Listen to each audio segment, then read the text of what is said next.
नमस्कार दोस्तों, आप सभी लोगों का एक बार फिर से स्वागत है इलेक्ट्रिकल क्लब में। दोस्तों, आज की वीडियो में बात करने वाले हैं पावर प्लांट इंजीनियरिंग के कुछ मोस्ट इंपॉर्टेंट क्वेश्चन के बारे में। इसमें आप लोग को टॉप 15 इंपॉर्टेंट क्वेश्चन देखने को मिलेंगे। जैसा कि प्रीवियस ईयर के हमारे जो भी स्टूडेंट हैं, जितने भी पिछले साल से जुड़े हुए हैं हमारे साथ, वो सेकेंड सेमेस्टर के हों, फोर्थ के हों या फिर सिक्स सेमेस्टर के, उन लोगों को पता होगा कि मेरे बताए हुए क्वेश्चन कितने ज़्यादा इंपॉर्टेंट होते हैं, कितने ज़्यादा फंसते हैं। तो उन्हीं के हिसाब से मैंने यहाँ पर जो पीडीएफ बनाया है, बहुत ही ज़्यादा एक एक क्वेश्चन को यहाँ पर डीपली रखा हुआ है। तो आप लोग को यदि ये क्वेश्चन सारे आप लोग पढ़ कर जाते हैं तो आपके 35 से 40 नंबर तो आसानी से आ जाएंगे।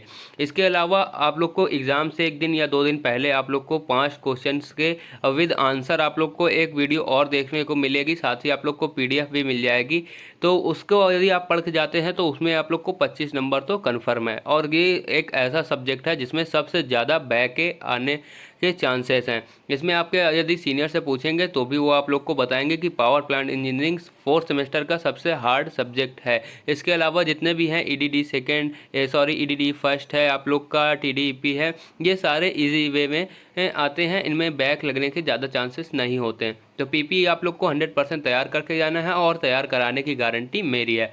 तो चलिए दोस्तों, वीडियो को स्टार्ट कर लेते हैं बिना किसी देरी के। तो सबसे पहले हम लोग यहाँ पर देखेंगे फर्स्ट क्वेश्चन से न देख करके लास्ट से, क्योंकि आप लोग को देखने को मिलेगा एक एक क्वेश्चन कितना डीपली है और कितने बार एग्जाम में पूछा गया है। आप लोग सरन जो भी आती है पिछले 10 साल का उसमें रिकॉर्ड रहता है।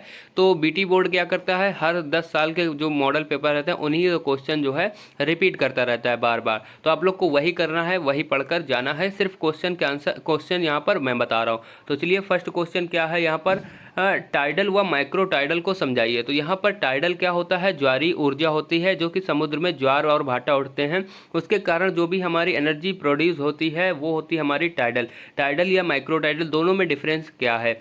सेकंड है हमारा, हाइड्रोग्राफ को एक चित्र की सहायता से समझाइए। ये बहुत बार पूछा जा चुका है। इसके बाद है लॉ माउंट बॉयलर क्या होता है, इसके बारे में आप लोग को लिखना है।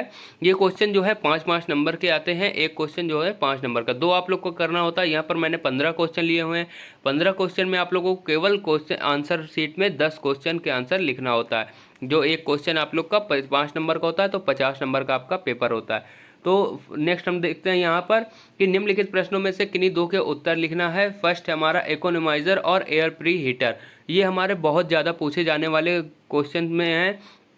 आपने किसी भी पेपर को उठा कर देख लेना है, उसमें आप लोग को शॉर्ट्स में यही देखने को मिलेगा कि इन पर टिप्पणी लिखना है। तो आपसे 4 या 5 पॉइंट दे देगा, उसमें इकोनोमाइजर, एयर प्री हीटर और ऐसे बहुत सारे जो हमारे थर्मल पावर प्लांट में यूज़ करे जाते हैं डिवाइस है, उनके बारे में यहाँ पर पूछता है। तो ये आप लोग को बिल्कुल तैयार होना चाहिए। इकोनोमाइजर हमारा वो होता है जो कि हमारे जो नमी होती है उसको रिमूव करने का कार्य करता है।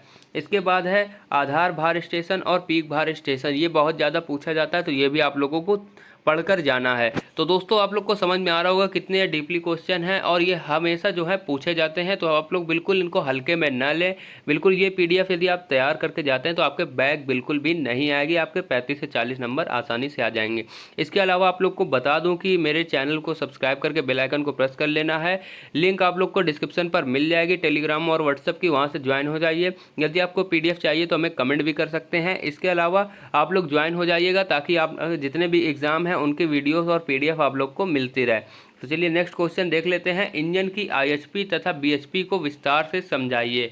तो ये भी आप लोग का बहुत ही इंपॉर्टेंट क्वेश्चन है, पढ़कर जाना है आप लोगों को। नेक्स्ट है, निम्नलिखित में से किन्हीं दो के उत्तर लिखना है आप लोग को। नाभिकीय संयंत्र को वर्गीकृत कीजिए। यानी कि जो हमारा न्यूक्लियर पावर प्लांट होता है उसको कई तरह से क्वेश्चन घुमा करके पूछ लेता है।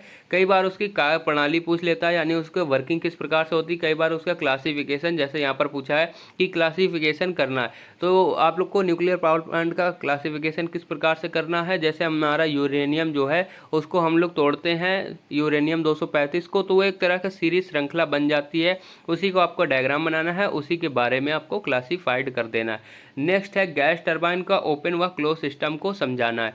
नेक्स्ट है फिर डीजल इंजन के चयन की विधियां लिखना है। इसके बाद हम लोग आ जाते हैं सेकंड पर। यहाँ पर आप लोग का हाइड्रो पावर प्लांट का वर्किंग समझाना है। नेक्स्ट है सौर ऊर्जा पर टिप्पणी लिखिए। अब ये जो हाइड्रो पावर प्लांट है ये तो हर बार पूछा ही जाता है, साथ में सौर ऊर्जा जो है ये भी हमेशा पूछी जाती है। किस प्रकार से क्वेश्चन पूछा जाता है, कभी सौर ऊर्जा पर आ जाता है, कभी सोलर सेल के ऊपर आ जाता है, कभी आ जाता है सोलर कुकर के ऊपर। तो ऐसे टिप्पणी लिखने के लिए आप लोगों को आ जाता है, जो कि 5 नंबर का होता है, बहुत ही इंपॉर्टेंट होता है। इसमें आपको जो भी सूर्य से मिली किरणें होती हैं, इसमें 3 प्रकार की रेडिएशन होती हैं सूरज से जो निकलती हैं, यूवी रेडिएशन और फोटोवोल्टिक, और इसके बाद आता है हमारा इंफ्रारेड। तो ये 3 प्रकार की हमारी रेडिएशन होती हैं, क्योंकि हम लोग सोलर सेल में या फिर सोलर कुकर में या फिर सौर ऊर्जा पैनल में, ये अलग अलग तरह पे हम लोग ये तीनों किरणों का ऑब्जॉर्व करवाते हैं, उसके बाद उससे बिजली जो है प्रोड्यूस करवाते हैं। इसके ऊपर मैंने ऑलरेडी एक वीडियो बना रखी है सोलर पैनल के ऊपर, तो उसमें आप लोग देखना, आप लोग को डीपली समझ में आएगा कि सौर से निकलने वाली कितने प्रकार की किरणें होती हैं, कैसे हम लोग उनका यूज़ करते हैं।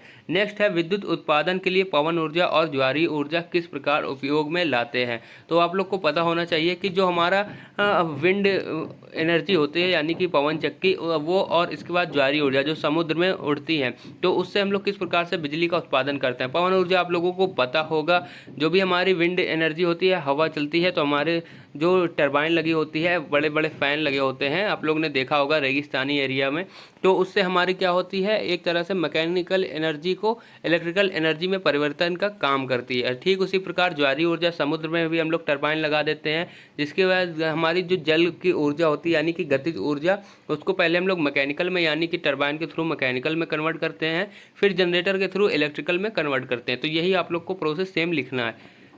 अब आ जाते हैं फर्स्ट क्वेश्चन में, जो कि सबसे ज़्यादा इंपॉर्टेंट है। थर्मल पावर प्लांट का सचित्र वर्णन करना है, हर बार पूछा जाता है, हर बार डायग्राम सहित आप लोग को लिखना होता है। इसके बाद है पुनर्योजित साइकिल की कार्य प्रणाली को समझाइए। इसके अलावा यहाँ पर कई और भी क्वेश्चन बन सकते हैं, जैसे कि आयस यानी कि राख निपटारण के विधियाँ लिखना है। इसके अलावा आयस हैंडलिंग के लिए पूछ सकता है। ऐसे कई सारे क्वेश्चन आपसे बन सकते हैं। नेक्स्ट है निम्न जल स्तर पर कौन सी टरबाइन का प्रयोग करते हैं। ये बहुत ही ज़्यादा सरल क्वेश्चन है और बहुत ज़्यादा इंपॉर्टेंट भी है, कि आप लोग को पूछ सकता है निम्न जल स्तर या फिर मीडियम या फिर उच्च जल स्तर, इन तीनों जल स्तर में कौन कौन सी टरबाइन का प्रयोग करते हैं। तो कई प्रकार की टरबाइन होती हैं आप लोग का, जैसे प्रोपेलर होती है, इस तरह से हमारे 3-4 प्रकार की टरबाइन होती हैं। तो लो हेड में हम लोग कौन सी टरबाइन का प्रयोग करते हैं, आप लोग को इसके बारे में थोड़ा सा लिखना है। डायग्राम टरबाइन का, टरबाइन जो होती है लगभग सभी सेम होती हैं, थोड़ा थोड़ा उनमें अंतर होता है, तो आप लोग टरबाइन जो है डायग्राम भी आप लोग को बनाना पड़ेगा। तो दोस्तों ये वीडियो हमें कैसी लगी आप लोगों को कमेंट करके बताना है। इसके अलावा आप लोग चैनल पर सब्सक्राइब करके चैनल बेल आइकन को जरूर प्रेस कर लेना। मिलता है नेक्स्ट वीडियो में, तब तक के लिए जय हिंद।